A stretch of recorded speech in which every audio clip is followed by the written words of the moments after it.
ইসির টার্গেটে ছিল বৈধ ভোটারদের বাদ দেওয়া। বিজেপির বিরুদ্ধে কোনো অভিযোগকে পাত্তাই দেওয়া হয়নি। ঘণ্টাখানিক সঙ্গে সমান অনুষ্ঠানে এসে দাবি তৃণমূল কংগ্রেসের প্রতিনিধি অরূপ চক্রবর্তীর। প্রথম কথা, ইসির টার্গেটই ছিল বৈধ ভোটারদের বাদ দেওয়া। লজিক্যাল ডিসক্রিপেন্সি, মাইক্রো অবজারভার দিয়ে নাম ডিলিট করা, মমতা ব্যানার্জির বিরুদ্ধে যে কুৎসিততম মিমটা শেয়ার হচ্ছে, কোনো অ্যাকশন নেওয়া হয়েছে ইসির পক্ষ থেকে? আজকে বলুন তো, আজকে জাহাঙ্গীর খানের বাড়িতে তৃণমূলের প্রার্থী, তার বাড়িতে দাবাং ফাবাং পৌঁছে যাচ্ছে। জাহাঙ্গীর খানের নামে নিজেকে পুষ্পা বলছে। না, আমি একটু বলে দিন। সে তো একটা প্রার্থী, সে পুষ্পা তুমি আপনি দাবাং বললে আমি পুষ্পা বলবো না? আমার গণতান্ত্রিক অধিকার নেই? কিন্তু সুমন, আমার ইন্টারেস্টিং লেগেছে তোমার ভূমিকাটা। তুমি যে প্রসঙ্গ রেইজ করেছো সেটা নির্বাচন কমিশন করতে পারেনি, কারণ তুমি বলেছিলে তোমার সত্যি যে রাকেশ সিং নামক একজন সমাজসেবী, বিশিষ্ট সমাজসেবী, তিনি ওসিকে থ্রেট দিচ্ছেন মার্ডার করে দেবো, তার বিরুদ্ধে এখনো নির্বাচন কমিশন কোনো ব্যবস্থা নিতে পারে? বিশিষ্ট সমাজসেবী তো, মানে বিশিষ্ট সমাজসেবী, এটা তোমার আমি বলেছিলাম তার এতগুলো ট্র্যাক রেকর্ড। ভারত সেবাশ্রম সঙ্গে সন্ন্যাসী বলাটা উচিত না, কারণ একটা প্রতিষ্ঠান সম্পর্কে বা সেখানে রিপ্রেজেন্টেশন হবে, ঠিক নয়। তাই বিশিষ্ট সমাজসেবী বললাম। ধরো নারায়ণ গোস্বামী তৃণমূলের প্রার্থী, সে ট্রাভেল মেকার, আর অর্জুন সিং ট্রাভেল মেকার না, অর্জুন সিং হচ্ছে পারফর্মার আর কি। কিরকম পারফর্ম করে সেটা ওনারা বলতে। এই দালাল এতদিন বলতো নির্যাতন কমিশন, এই দালালদের কৃতদাস কমিশন ছাড়া আর কিছু বলা উচিত নয়। এর মাইনাস দেওয়ার, আমি যদি পারতাম এর আগে একটা মাইনাস আমার মনে হয় দাঁড়ানো এবিপি আনন্দ দর্শকদের জন্য, আমি এখানে ওই মাইনাস যোগ করে মাইনাস দেখাও একটু 9-6 করে দিতে নির্বাচন কমিশনকে। এই কৃতদাস কমিশন মাইনাস ছাড়া আর কিছু পাবে। এই হারে ভোটদান, এত শান্তিতে ভোট পশ্চিমবঙ্গে শেষ কবে হয়েছে? পুলিশ তার শির দ্বারা খুঁজে পেয়েছে। গতকাল ঘণ্টাখানেক সঙ্গে সমান অনুষ্ঠানে এসে কি বললেন বিজেপির প্রতিনিধি দেবজিৎ সরকার, দেখুন। 94% পোল শেষ আপনারা বাংলায় কে কবে দেখেছেন? বিশ্বনাথ দা তো এই নিয়ে কাজ করেন, তাহলে কেউ দেখেননি, আমরা কেউ কোনোদিন দেখিনি। দ্বিতীয়ত এইবারে তোমার বেলা আমি বলিনি, এবারে হচ্ছে কে কবে দেখেছেন যে একটাও লাশ পড়লো না? পুরো নিরামিষ নির্বাচন, মাঝে মাঝে একটুখানি অন্যরকম, কিন্তু একবারও হলো না এই নিরামিষ নির্বাচন। একটা বুমও ভাঙলো না, সুমনদার কোনো গাড়ি ভাঙচুর হয়নি। আমার নির্বাচনের সময় এবিপি আনন্দের গাড়ি ভেঙে পুরো গুঁড়িয়ে দিয়েছিল, তো সেই সময় কোনো, আজ এবারে কিছু হলো না, কোনো গাড়ি ভাঙাভাঙি হলো না। দু একটা মৃদু লাঠি চার্জ, দু এক জায়গায় ধমকিতেই কাজ হয়ে গেল। শেষ কবে? আরে আসলটাই বললেন না, বোমা পড়েনি, বোমা পড়েনি, মাস্কেট নিয়ে আসেনি, অরূপদা কেউ কাউকে লাথি মেরে কচুবনে ফেলেনি।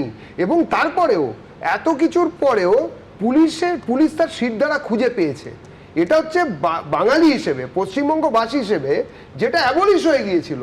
পুলিশের কাছে যাবে কি মানুষ? যাবার আগেই পার্টি অফিসে যেতে হতো আগের আমলে, আমলে এখানে তো পুরো পুলিশ স্টেট চলছিল। সেখানে ভাবাই যায় না একজন সাধারণ পুলিশ কর্মী, কোনো 2 তারা 3 তারা 5 তারা নন, নীলবাতিওয়ালা গাড়ি নেই, খালি পায়ে হাঁটছেন না, আগে পেছনে করছেন না কোনো নেত্রীর বা নেতার, তিনি দাঁড়িয়ে থেকে বলছেন কোনোভাবেই 5 জন থাকা যাবে না, 4 জনের বেশি থাকা যাবে না। এই যে একটা স্ট্রেংথ পুলিশের কাছে ফিরে এসেছে, এর পরের থেকেই সমাজ ঘুরতে শুরু করবে। মানে তার মানেটা হচ্ছে এটা যে দুষ্টের দমন শিষ্টের পালন, যেটা নজরুল বাবু বললেন যে আমরা কি পারতাম না? আপনারাও পারতেন, কিন্তু মুশকিল হচ্ছে করতে দেওয়াও তো কোথায়। শেষ হলো 26-এর হাই ভোল্টেজ বিধানসভার নির্বাচন। 4 মে ফল ঘোষণা। আর তার আগে রাজ্যবাসীর রায় কোন দিকে যেতে পারে তা নিয়ে সমীক্ষা চালিয়েছে একাধিক সংস্থা। পরিবর্তন না প্রত্যাবর্তন, কি ইঙ্গিত দিচ্ছে সমীক্ষক সংস্থাগুলি? আসুন দেখে নিন। 26-এর হাই ভোল্টেজ বিধানসভার নির্বাচন শেষ। কিছু বিক্ষিপ্ত ঘটনা ছাড়া মোটামুটি নির্বিঘ্নেই কাটল 2 দফায় ভোট গ্রহণ।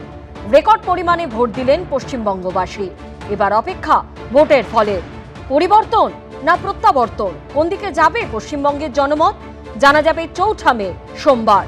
তার আগে এ রাজ্যের রায় কোন দিকে যেতে চলেছে তার আজ পেতে সমীক্ষা চালিয়েছে বিভিন্ন ভোট সমীক্ষক সংস্থা। এক্সিট পোলগুলির বেশিরভাগেতেই রাজ্যে পালা বদলের ইঙ্গিত দেওয়া হয়েছে। এ রাজ্যে মোট আসন 294টি, ম্যাজিক ফিগার 148। এই অবস্থায় চাণক্য স্ট্র্যাটেজিসের বুথ ফেরত সমীক্ষা বলছে 150 থেকে 160টি আসন পেয়ে ক্ষমতায় আসতে পারে বিজেপি। তৃণমূল পেতে পারে 130 থেকে 140টি আসন, অর্থাৎ ক্ষমতা হারাতে পারে তারা। কংগ্রেসের ঝুলিতে যেতে পারে 2 থেকে 4টি আসন, অর্থাৎ বিধানসভায় শূন্যের গেরো পার করতে পারে তারা।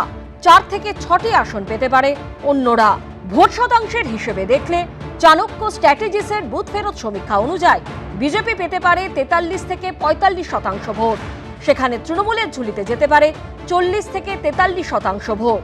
কংগ্রেস 3 থেকে 6% এবং অন্যরা 8 থেকে 10% ভোট পেতে পারে এই নির্বাচনে। রোজা পোল অ্যানালিটিক্সের বুথ ফেরত সমীক্ষাতেও বিজেপিরই ক্ষমতায় আসার জোরালো সম্ভাবনা। বিজেপির আসন সংখ্যা পৌঁছতে পারে 178 থেকে 208-এ। সেখানে মাত্র 85 থেকে 110টি আসনের মধ্যে থামতে হতে পারে তৃণমূলকে। অন্যরা পেতে পারে 5টির মতো আসন। ম্যাট্রিসের এক্সিট পোল বলছে 146 থেকে 161টি আসন পেয়ে কুর্সি দখল করতে পারে বিজেপি। কড়া টক্কর দিয়ে 125 থেকে 140টি আসন পেতে পারে তৃণমূল। অন্যরা পেতে পারে 6 থেকে 10টি আসন। ম্যাট্রিসের সমীক্ষা অনুযায়ী বিজেপির ঝুলিতে যেতে পারে 43% ভোট। 41% ভোট পেতে পারে তৃণমূল। অন্য দলগুলি 16%-এর মতো ভোট পেতে পারে। এবারের বিধানসভা ভোটে বুথ ফেরত সমীক্ষা চালিয়েছে পিপলস পালসও। তাদের সমীক্ষায় আবার এগিয়ে রয়েছে তৃণমূল।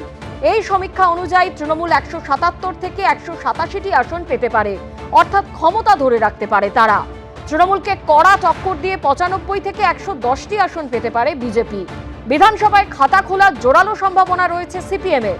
1 থেকে 3টি আসন পেতে পারে কংগ্রেস। সমীক্ষক সংস্থা পোল ডায়েরির ডেটা অনুযায়ী বিজেপি 142 থেকে 171টি আসনে জিতে পশ্চিমবঙ্গে প্রথমবার ক্ষমতায় আসতে পারে। 99 থেকে 127টি আসন যেতে পারে তৃণমূলের ঝুলিতে। 3 থেকে 5টি আসনে কংগ্রেস এবং 2 থেকে 3টি আসন পেয়ে খাতা খুলতে পারে বামেরা। অন্যরা পেতে পারে 0 থেকে 1টি আসন। প্রাপ্ত ভোট শতাংশের দিক থেকে 46% ভোট পেতে পারে বিজেপি। সেখানে 40% ভোট যেতে পারে তৃণমূলের ঝুলিতে। কংগ্রেস 5% এবং বামফ্রন্টের দখলে থাকতে পারে 60% ভোট। 2% ভোট যেতে পারে অন্য দলগুলির কাছে।